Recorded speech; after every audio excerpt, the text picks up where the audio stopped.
Ito hong voters information sheet na kumpleto na hong iimprenta ng Commission on Elections. Habang yung pagdidistribute ho dito ay target hong matapos hanggang sa Abril at 30, uling araw po ng Abril. May update dyan si Bombo Isa Cotoner.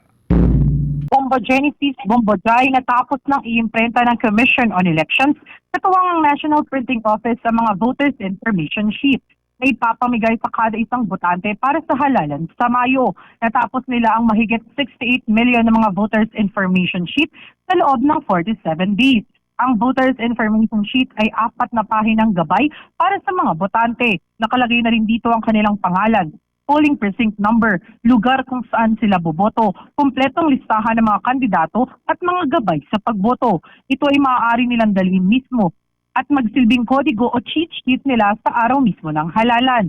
Sinigurado ng komisyon na lahat ng mga botante ay mabibigyan nito. Sa katunayan, ang mismong mga tauhan ng COMELEC ang mamimigay nito upang maiwasan din na mahaluan ng pamumulitika. At ang pamimigay ng mga VIS ay nagsimula na at inaasahan na matatapos ito sa April 30. Kaugnay niyan, pakinggan natin ang pahayag ni Commission on Elections Chairman George Erwin Garcia. Ang voters information sheet, gusto ko lang pong ipaalala sa mga kababayan natin, dapat makatanggap kayo ito mula sa local COMELEC ninyo, hindi po mula sa barangay ninyo, sapagkat hindi po namin ito pinapadaan sa ating mga barangay kung hindi kami po mismo ay nag-hire ng mga tauhan na magsisilbi at magpapatanggap dito sa inyo. 4 na pahina po itong voters information sheet na andyan po ang pangalan ninyo, na andyan yung inyong precinct number, kung saang elementary school o paaralan kayo boboto. Naandyan din po ang mismong araw kung kailan kayo boboto at naandyan din po yung mismong hakbang pagka kayo ay boboto. Sa loob at hanggang sa labas, naandyan naman po ang listahan ng mga national at local candidates kasama ang party list. Samantala, Bombo Genesis, Bombo Jai, sinabi rin ni Garcia na sa pamamahagi ng VIS, may pipirmahan muna ang mga botante bago makuha ito. Paglilinaw niya na hindi ito gagamitin sa ibang aktibidad at ligtas na pumirma rito. Anya, may mga nakakarating kasi sa kanilang mga reports na ito raw ay sinasabi na para sa People's Initiative. Binigyan din ng komisyon na hindi ito totoo. Ang kanilang pagpirma ay para lamang sa pagtala ng komisyon na napamigay na ang mga voters information sheet. Kaugnay niyan, pakinggan muli natin si COMELEC Chairman George Erwin Garcia. Ipipirmahan po, kaya po huwag po matatakot. Pagka po nakatanggap kayo ito, okay na po pumirma. Hindi po makakapaningin sa amin yung nagpa-receive sa inyo kung wala kayong pirma. Hawa na lang po natin doon sa nagpapapirma. Okay lang po pumirma, hindi po gagamitin yon sa kung saan man. Sa kung yung mga sinasabi po kasi ng iba, baka daw gamitin sa PI, People's Initiative, o yung mga iba pang mga aktibidad na naandyan. Hindi po yun magagamit. Yung po ay para sa amin, para sa COA. Para pag nagbayad kami, sigurado yung binayad namin na nakabase doon sa bawat tao na pinatanggapan nito. Bombo Genesis? Paano yung pag-check dito kapag halimbawa papasok yung isang botante doon sa voting precinct and then hawak-hawak na yung kanyang sheet na binigay nga ng Commission on Elections? 4 pages yan eh. So titignan pa ba ito ng mga inspector doon sa loob ng presinto?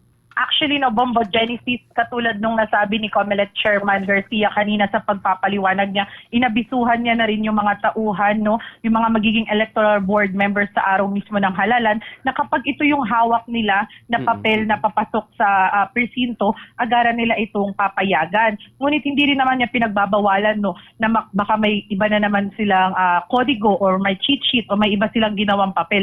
Papayagan naman nila ito, pero paglilinaw lamang, no, ng Commission on Elections, bawal ang mamigay sa mismong labas ng presinto nitong mga kodigo o cheat sheet o itong mga sinasabi nga nilang sample ballot. Bombo Genesis.